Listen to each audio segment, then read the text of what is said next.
Monsieur et Madame Lambert viennent de perdre leurs 8 moutons. Leurs 8 bêtes sont mortes la nuit dernière. La bête des Vosges est née un dimanche, le 6 février 1977 à Rambervillers, quand elle a été vue pour la première fois. Les attaques d'animaux domestiques ont débuté le 28 mars. La bête en tuera presque 300, sans but apparent.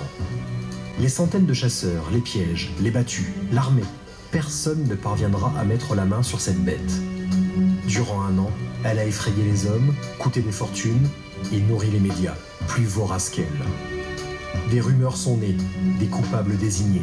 En bon passionné de sport et de montagne, c'est sur des skis que Régis Laurent a croisé la bête. On avait vraiment localisé des traces dans la neige, c'était en hiver, à l'automne je pense, en 77-78. Ouais.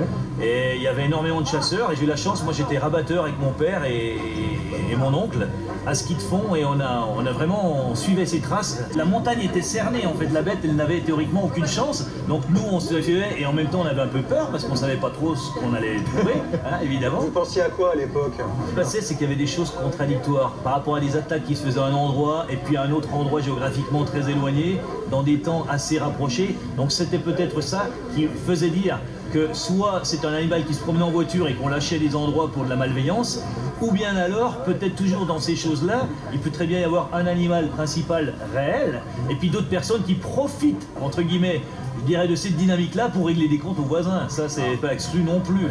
Je me souviens anecdotiquement, mais il y a une personne qui disait que c'était un chien qui se promenait avec une carte Michelin, quoi. Pour Régis Laurent, c'est une évidence.